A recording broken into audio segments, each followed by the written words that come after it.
શું તમે ક્યારે વિચાર્યું છે બાળપણમાં જ્યારે તમને ડર લાગતો હતો ત્યારે સૌથી પહેલું નામ કોનું યાદ આવતું હતું? મમ્મી અથવા પપ્પા? પણ આજે જ્યારે તમે દુઃખી હો, જ્યારે તમે તૂટી ગયા હો અથવા કોઈ મોટી ખુશી મળી હોય ત્યારે સૌથી પહેલા કોને ફોન કરવાનું મન થાય છે? તમારા જીવનસાથીને, તમારા બેસ્ટ ફ્રેન્ડને, તમારી ગર્લફ્રેન્ડ અથવા બોયફ્રેન્ડને? આ બદલાવ સામાન્ય છે કે ખોટો? શું તેનો અર્થ એ છે કે આપણે માતા પિતાથી દૂર થઈ ગયા છીએ કે પછી આપણા જ મગજની એક કુદરતી સાયકોલોજીકલ પ્રક્રિયા છે? આજે આપણે વાત કરશી અટેચમેન્ટ થિયરી શું છે અને કેમ એક સમય પછી આપણું દિલ માતા પિતા તરફથી હટીને જીવનસાથી અથવા પસંદ કરેલા લોકો સાથે વધુ જોડાવા લાગે છે. ચેપ્ટર 1 અટેચમેન્ટ શું છે?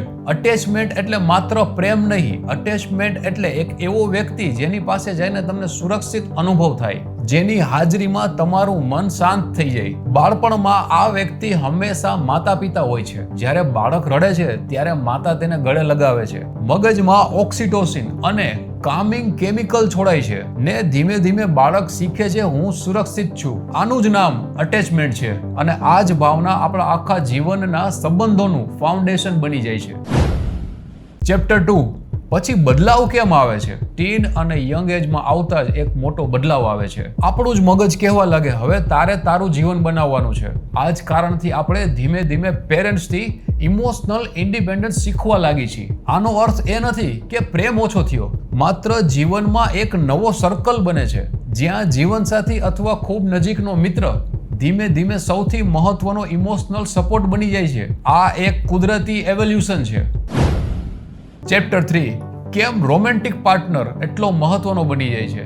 જ્યારે તમે કોઈને દિલથી પ્રેમ કરો છો ત્યારે માત્ર સમય જ નથી આપતા, તમે તમારો ભય, તમારી કમજોરી, તમારા સપના અને તમારી અસલી ઓળખ તેમની સાથે શેર કરો છો. આને સાયકોલોજીમાં ઇમોશનલ ઇન્ટિમેસી કહેવામાં આવે છે અને જ્યાં ઇન્ટિમેસી વધે છે ત્યાં અટેચમેન્ટ પણ વધે છે. એટલે જ જ્યારે ખુશી મળે ત્યારે સૌથી પહેલા તે પોતાના પાર્ટનરને જ કહે છે અને દુઃખ થાય ત્યારે પણ તે પોતાના પાર્ટનરને જ કહે છે, કારણ કે હવે તેનું મગજ તેને સેફ પર્સન તરીકે ઓળખે છે.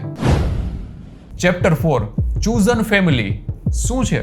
દરેક વ્યક્તિને સારો પરિવાર મળે એવું જરૂરી નથી. ઘણા લોકોને પોતાના ઘરમાં પ્રેમ કરતા વધારે ટીકા મળે છે. એવા લોકો જીવનમાં એવો મિત્ર પસંદ કરે છે જે તેમને સમજતા હોય, તેમની વાત સાંભળતા હોય, જે જજમેન્ટ ન કરે. સાયકોલોજીમાં આ લોકોને ચૂઝન ફેમિલી કહે છે. લોહીનો સંબંધ નહીં પણ દિલનો સંબંધ. ક્યારેક આવા મિત્રો જન્મના સંબંધ કરતા વધુ મહત્વના બની જાય છે. ચેપ્ટર 5 શું માતા પિતાથી દૂર થવું એ કંઈ ખોટું છે? ઘણા લોકોને ગિલ્ટી ફીલ થાય છે. હવે હું પહેલા જેટલો ફોન નથી કરતો, મને પહેલા પાર્ટનર યાદ આવે છે. શું હું એક ખરાબ સંતાન છું?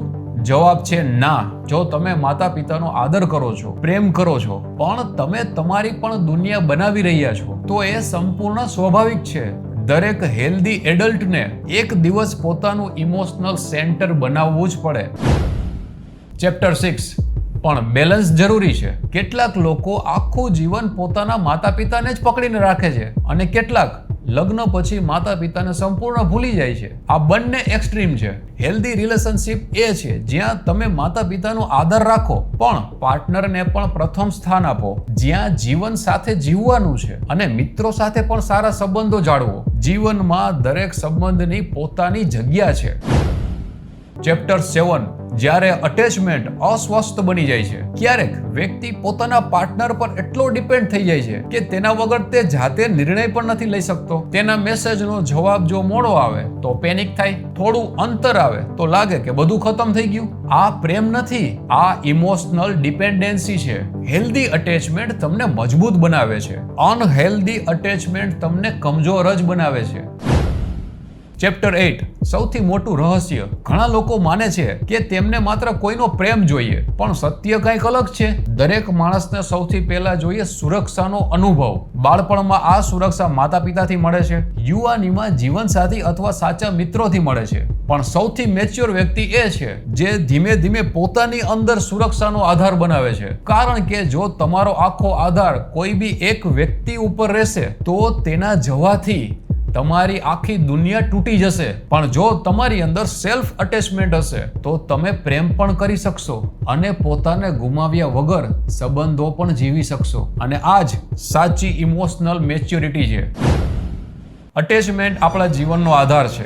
બાળપણમાં તે માતા પિતાથી બને છે. મોટા થતા ઇમોશનલ સેન્ટર જીવનસાથી અથવા પસંદ કરેલા મિત્રો તરફ ખસે છે. આ બદલાવ કુદરતી છે, પરંતુ દરેક સંબંધમાં સંતુલન રાખવું જરૂરી છે. અને સૌથી મજબૂત અટેચમેન્ટ એ છે જે તમારી અંદર છે. જો તમને આ વિડીયોમાંથી કંઈ પણ નવું શીખવા મળ્યું હોય તો કોમેન્ટ કરો. તમારી મુશ્કેલ ઘડીએ સૌથી પહેલા કોની યાદ આવે છે?